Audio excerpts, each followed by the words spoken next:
दोस्तों, आपका फिर एक बार हमारे चैनल पर स्वागत है। अगर आप पहली बार इस चैनल पर आए हैं तो चैनल को सब्सक्राइब करके बेल आइकन दबाना ना भूलें।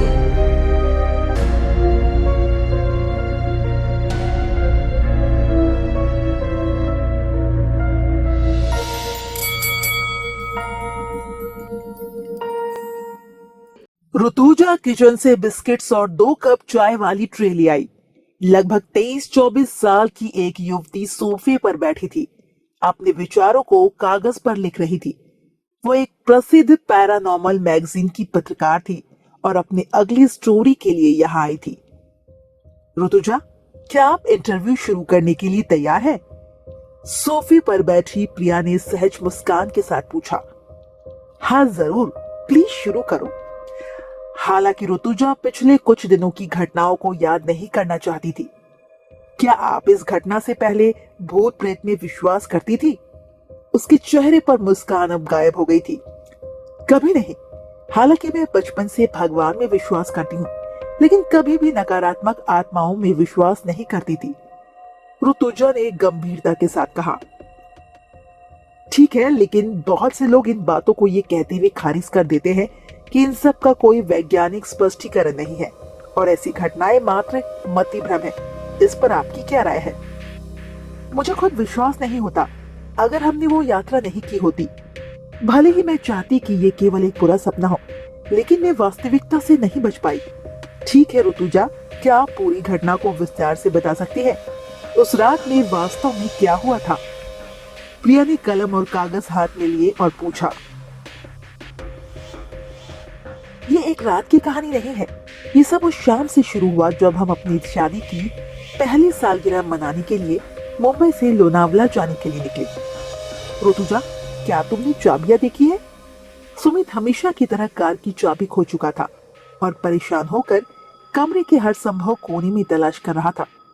क्या तुमने कल पहनी हुई पैंट की जेब की चेक किया? ऋतुजा ने पूछा। हाँ, शायद तुम सही कह रही हो। उसका चेहरा अचानक चमक उठा। तुम्हारी पत्नी हमेशा सही होती है। मैंने मुट्ठी खोलकर चाबियां उसे देते हुए कहा।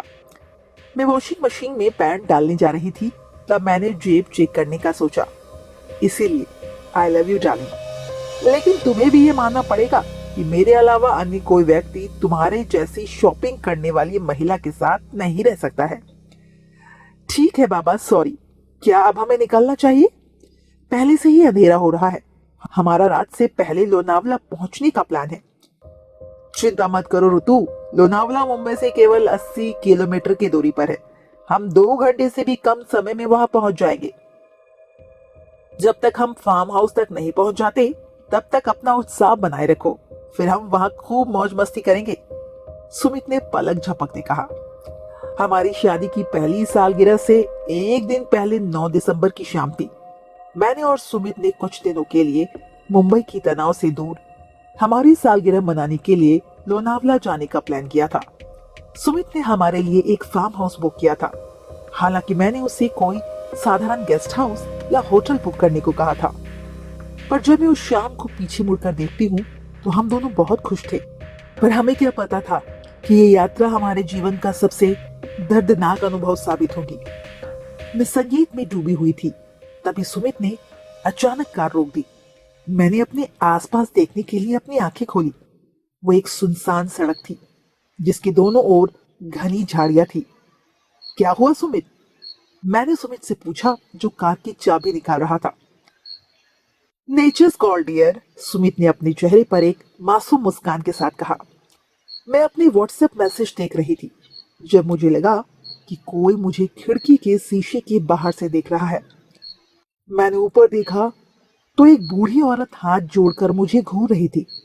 उसका रूप इतना डरावना था और उसके कपड़े भी फटे पुराने थे।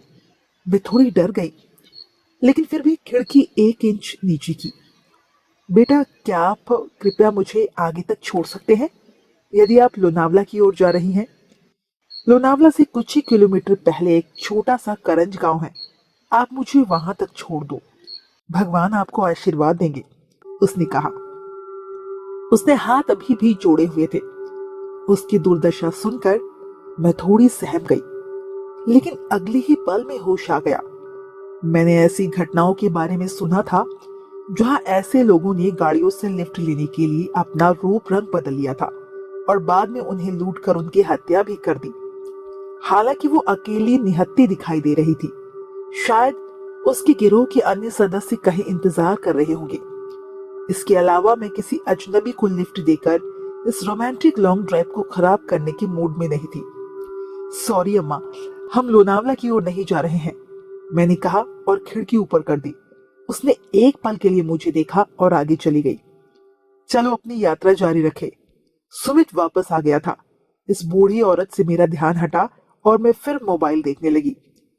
बाहर का मौसम सुहावना था, अंदर का माहौल रोमांटिक था। बैकग्राउंड में रोमांटिक गाना बज रहा था और सुमित साथ में गुनगुना रहा था। इस पल से बेहतर कुछ नहीं हो सकता, ये विचार मेरे दिमाग में आया जब मैंने सड़क पर एक नाजुक आकृति को बीच में खड़ा देखा। जब हम थोड़ा पास पहुंचे तो वहीं एक बूढ़ी औरत हाथ हिला रही थी। जैसे ही मैंने उसकी तरफ देखा मेरा खून जम गया और मेरी सांस तेज हो गई। वो हमसे पहले यहाँ कैसे पहुंच गई? मेरे अंदर डर पैदा होने लगा था। सुमित रुको मत, बस उसके अगल बगल से कार निकाल लो। अरे ऋतुजा, वो एक बूढ़ी औरत है जो शायद अपना रास्ता भटक गई है। हमें निश्चित रूप से उसकी मदद करनी चाहिए। सुमित ने ब्रेक लगाया और अपनी तरफ की खिड़की के शीशों को नीचे किया। लेकिन सुमित, प्लीज सुनो। अचानक में मेरी आवाज दब गई। क्या हुआ अम्मा, हम आपकी कैसी मदद कर सकते हैं? बेटा, मैं लोनावले के रास्ते में एक छोटी सी गांव करंज गांव में रहती हूँ। क्या आप कृपया मुझे वहां छोड़ सकते हैं? उसने इसी असहाय स्वर में कहा। हम लोनावला की ओर ही जा रहे हैं। अगर आपका गांव रास्ते में पड़ता है तो आपको वहीं छोड़ देंगे, सुमित ने पिछले दरवाजे को अनलॉक करते हुए कहा। धन्यवाद बेटा, भगवान तुम्हें आशीर्वाद देंगे, उसने उसके माथे पर हाथ रखते हुए कहा। उस औरत के कार में बैठने के बाद माहौल में एक भयानक सन्नाटा सा छा गया। मुझे नहीं पता कि ये मेरे मन का डर था या कुछ और, लेकिन ऐसा लग रहा था कुछ बुरा हो रहा है। मैंने गलती से शीशे में देखा तो वो मुझे घूर रही थी। मुझे उसकी झलक अब भी याद है। ये इतना भयानक था कि मैंने सुमित का हाथ कसकर पकड़ लिया। क्या हुआ ऋतु, तुम्हारे हाथ जल रहे हैं? क्या तुम्हें बुखार है? उसने मेरे माथे को छुआ। अजीब बात है, सिर्फ तुम्हारे हाथों में आग लग रही है। जाहिर है बुखार अभी तुम्हारे दिमाग तक नहीं पहुंचा है। मैं सोच रही थी सुमित इस स्थिति में मजाक कैसे कर सकता है। मुझे एक बार अपना हाथ दिखाओ, उस औरत ने बैठने के बाद पहली बार बात की थी। मैंने झिझकते हुए उसकी ओर हाथ बढ़ाया। जैसे ही त्वचा से त्वचा का संपर्क हुआ, मुझे लगा कि मैंने अपने हाथों को ठंडे बर्फीले कमरे के अंदर रखा है। वो मेरा दाहिना हाथ पकड़े हुई थी और उसे बड़ी दिलचस्पी से देख रही थी, जैसे कि वो भूत या भविष्य को समझने की कोशिश कर रही हो। आगे कठिन समय है, तुम अपने जीवन के सबसे बुरे सपने का सामना करोगी, उसने सीधे मेरी आंखों में देखते हुए कहा। इससे आपका क्या मतलब है? मैंने कुछ जवाब खोजने की कोशिश करते हुए उसके हाव भाव को देखा, लेकिन वो अब चुप थी और खिड़की से बाहर देख रही थी। कुछ मिनट की ड्राइव के बाद बुढ़िया ने हमें कार रोकने के लिए कहा। धन्यवाद बेटा, मेरा गांव पास है, उसने कार से बाहर निकलते हुए कहा। उसके जाने के बाद मैंने सुमित की ओर देखा जो मुझे देखकर मुस्कुरा रहा था। उसकी बातों को इतना सीरियस मत लो, वो एक मनोरोगी लग रही थी। सुमित ने मुझे दिलासा देने की कोशिश की, जबकि मेरा मन अजीब ख्यालों में डूबा हुआ था। कुछ देर के बाद मैं अपनी झपकी से उठी तो पाया कि हम मंजिल पर पहुंच गए हैं। मैंने फार्म हाउस के मुख्य द्वार पर ब्लू लागून बोर्ड देखा। एक पल के लिए मैं सारी टेंशन भूल गई और उस घर की खूबसूरती और आलीशान बनावट में खो गई। बाहर का नजारा दर्शनीय था। एक कोने में एक स्विमिंग पूल और दूसरे कोने पर एक छोटा सा कैफे था जो चारों तरफ हरियाली से घिरा हुआ था। इंटीरियर भी बहुत सुंदर था, जिसमें पुराने और आधुनिक डिजाइन दोनों का मिश्रण था। सुमित को जगह के मालिक ने व्यवस्थाओं के बारे में फोन पर बताया और मैंने बेडरूम के अंदर कदम रखा और पाया कि बेडशीट पर गुलाब की पंखुड़ियां बिखरी हुई और पूरे कमरे को लाल रंग के गुब्बारों से खूबसूरती से सजाया गया था। मुझे पता था कि ये सब इतना अच्छा होने वाला था। नए माहौल में बसने के बाद मैंने अपना मोबाइल फोन निकालने के लिए अपना पर्स खोला। पर्स खोलते ही मैंने अंदर कुछ अजीब देखा। मेरी आंखें डर से फैल गई और मैं जोर से चिल्लाई। सुमित दौड़ता हुआ अंदर आया और मेरी इस तरह चीख सुनकर डर गया। क्या हुआ ऋतुजा, सब ठीक तो है? यहाँ देखो, इसे देखो। मैंने पर्स की तरफ इशारा किया। अपने चेहरे पर एक हैरान भाव के साथ सुमित ने अपने हाथ में पर्स लिया और उसे ये समझने में कुछ सेकंड लगे कि मैं क्यों चिल्लाई थी। एक काली गुड़िया थी जो मेरी पर्स से निकली थी। हम बिस्तर पर बैठे थे, उस अजीब चीज को देख रहे थे और फिर एक दूसरे को देख रहे थे। सुमित मेरी तरह ही परेशान और डरा हुआ था।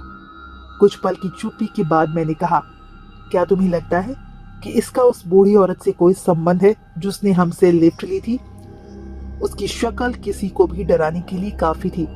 उस काली गुड़िया की आंखों पर 2 क्रॉस के निशान थे जो इसे और भी डरावना बना रहे थे। हमें से किसी की भी उसे फिर से छूने की हिम्मत नहीं हुई, पर सुमित ने गुड़िया को उठाया और बिना एक शब्द कहे उसे खिड़की से बाहर फेंक दिया। घबराओ मत ऋतुजा, आज का दिन हम दोनों के लिए बस एक बुरा दिन था। सब कुछ ठीक हो जाएगा। लेकिन आप इन सभी घटनाओं को कैसे समझाते हैं? उस गुड़िया की छवि मेरे दिमाग में लगातार आ रही थी। हमें इन सब का जवाब मिल जाएगा। हमारी पहली सालगिरह और इस रोमांटिक ट्रिप को खराब नहीं करते हैं।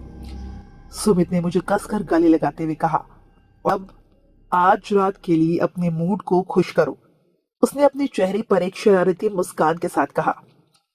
10 दिसंबर की सुबह थी, हमारी शादी की सालगिरह का दिन। नाश्ता करने के बाद हम घूमने के लिए निकल पड़े। पूरा दिन लोनावला की सुंदरता को निहारने, सेल्फी क्लिक करने और बाद एक फैंसी होटल में रोमांटिक डिनर करने में बीती। आधी रात के करीब फार्म हाउस लौटने के बाद हम आगे कोई बातचीत करने के मूड में नहीं थे। हम कल सुबह अपना प्लान बनाएंगे। मैं इस समय बहुत थक गया हूँ। Good night baby. सुमित ने टेबल लैंप बंद करते हुए कहा। मैं उठी तो सुमित उसकी जगह पर नहीं था। मुझे थोड़ा डर लगा और मैं बिस्तर पर उठ गई। चारों तरफ घोर अंधेरा था। मैंने अपने मोबाइल की टॉर्च चालू की और उसका नाम पुकारते कमरे से बाहर निकली। सुमित का कहीं अता पता नहीं चला। अचानक मोबाइल के टॉर्च में देखते हुए सीढ़ी आ गई। यहाँ आने के बाद से हमने फार्म हाउस को ठीक से नहीं देखा था, क्योंकि हम घूमने की जगह तलाशने में और अपने कमरे में एक दूसरे के साथ समय बिताने में बिजी थे। शायद सुमित ऊपर चला गया होगा। मैं सीढ़ियां चढ़कर एक लंबे बरामदे में पहुंच गई। मुझे लगा किसी तरह मेरे कदम अपने आप दूसरे छोर की ओर खींचे चले जा रहे हैं। बाईं ओर कमरे का अंत था। जब मैंने दाहिनी ओर देखा तो वहां एक आधे खुली अवस्था में एक दरवाजा था। शायद सुमित यहाँ है। मुझे अपने अंदर आशा की एक किरण महसूस हुई। मैं कमरे के अंदर गई और अपना मोबाइल चारों दिशाओं में चमका रही थी। खिड़की से आने वाली चांदनी उस कमरे के एक निश्चित हिस्से को रोशन करती थी, जहां एक अलमारी रखी हुई थी।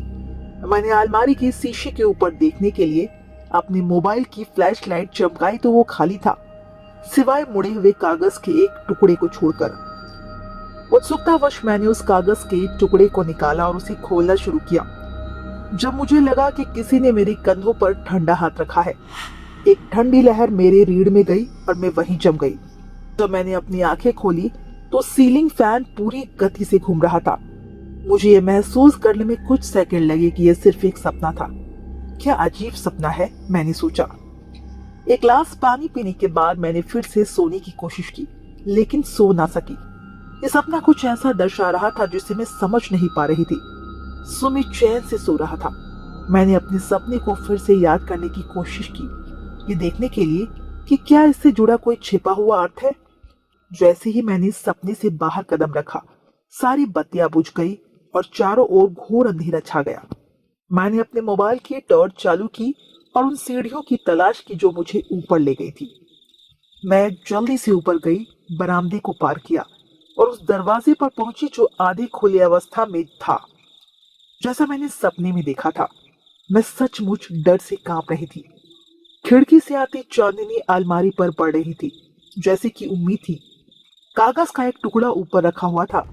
मैंने उस कागज के टुकड़े को ये पता लगाने के लिए निकाला कि क्या उसमें कुछ लिखा है। हर साल इस तारीख को इस हवेली में बुरी आत्मा वापस आ जाएगी। वहां केवल एक ही लाइन लिखी थी। मैंने ये देखने के लिए कागज को पलटा कि क्या कहीं उस तारीख का जिक्र किया है, और कुछ सेकंड बाद मुझे लगा मेरे पैरों तले से जमीन खिसक रही है। तो कौन सी तारीख थी? प्रिया ने अपने 8 साल के करियर में ऐसा विचित्र अनुभव कभी नहीं सुना था। तारीख 11 दिसंबर थी। बाप रे, क्या कुछ और लिखा था?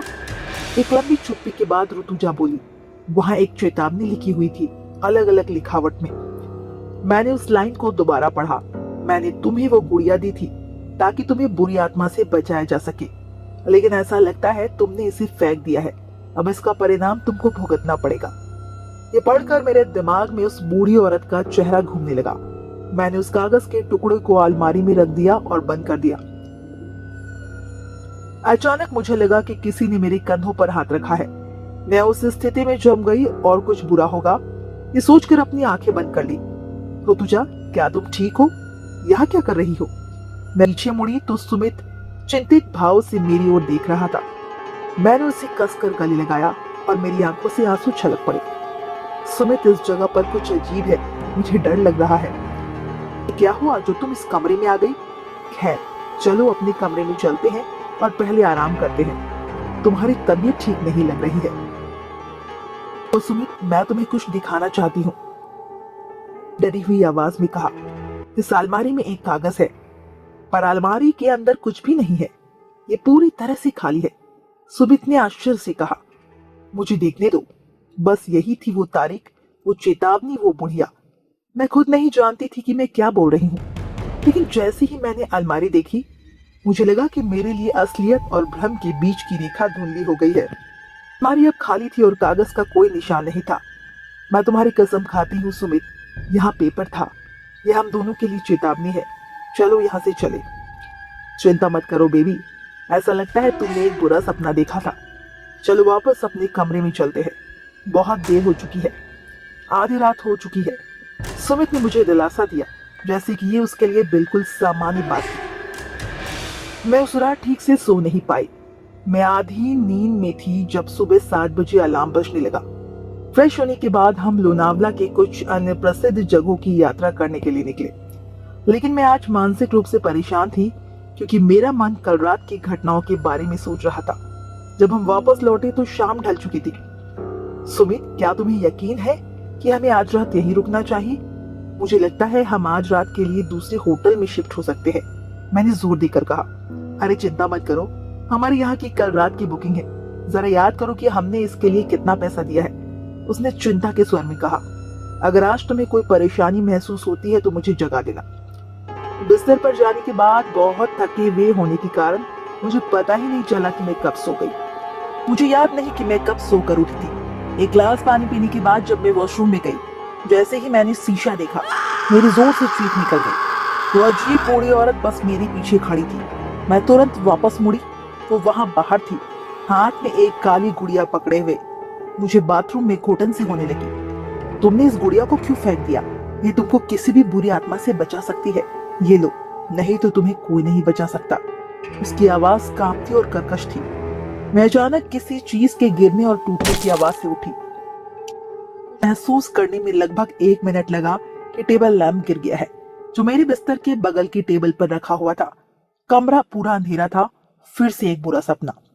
जब मैं सुमित को जगाने के लिए उसकी ओर मुड़ी तो मुझे एक बार और झटका लगा। सुमित गायब था और उसकी जगह काली गुड़िया रखी थी। बिना समय बर्बाद किए मैंने गुड़िया को उठाया और नंगे पैर कमरे से बाहर आ गई। सुमित, क्या तुम मुझे सुन सकते हो? मेरी आवाज उस फार्म हाउस में गूंज रही थी। मैं ऊपर उसी कमरे में गई और दरवाजे को आधी खुली अवस्था में पाया। अचानक पैर किसी चीज से टकराए और जब मैंने उस दिशा में अपने मोबाइल की टॉर्च चलाई तो मेरी जान ही निकल गई थी। कहीं बेहोश पड़ा हुआ था। इससे पहले कि मैं कुछ समझ पाती, किसी ने पीछे से मेरी गर्दन पकड़ ली। मैं हड़बड़ी में आगे की ओर झुकी और देखा कि लगभग 8 फीट लंबी एक परछाई वहां खड़ी है। कम अंधेरा होने के कारण मुझे 2 लाल आंखें दिखाई दे रही थी। तुमने उस गुड़िया को क्यों फेंका? ये केवल तुमको किसी भी बुरी आत्मा से बचा सकती है।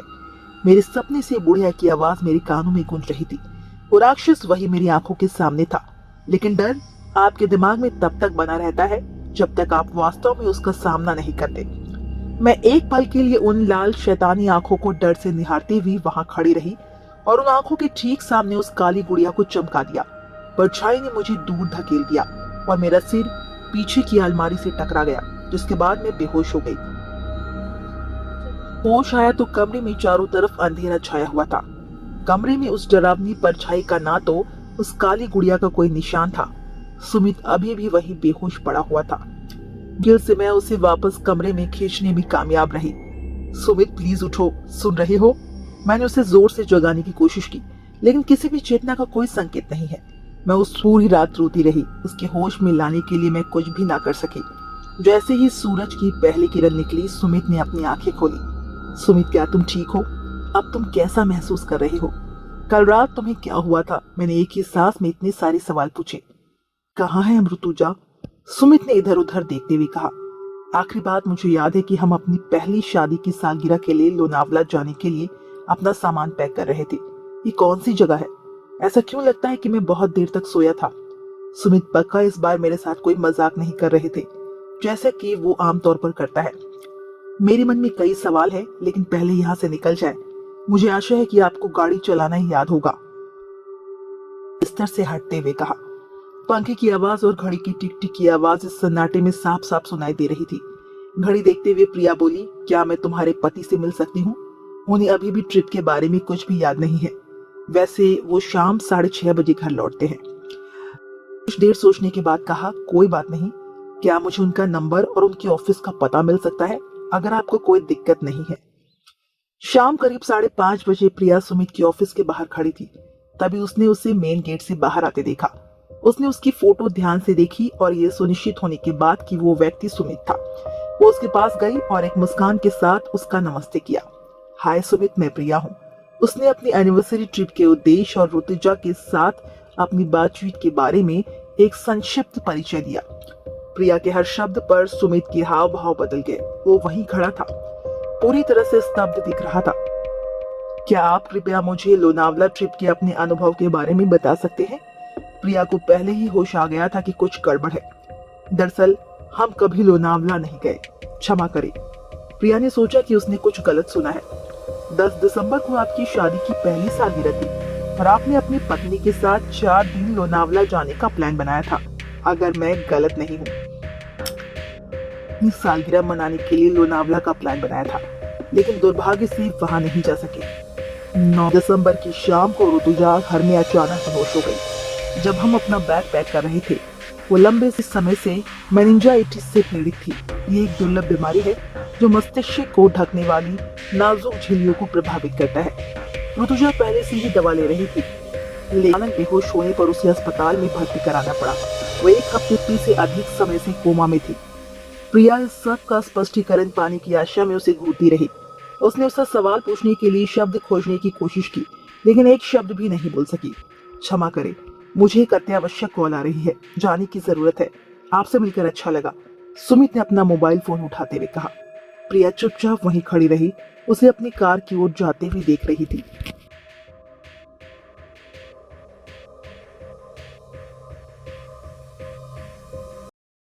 तो दोस्तों, आज की कहानी कैसी लगी हमें कमेंट्स में बताएं और ऐसी कहानियां सुनने के लिए AN हॉरर स्टोरीज को सब्सक्राइब करें।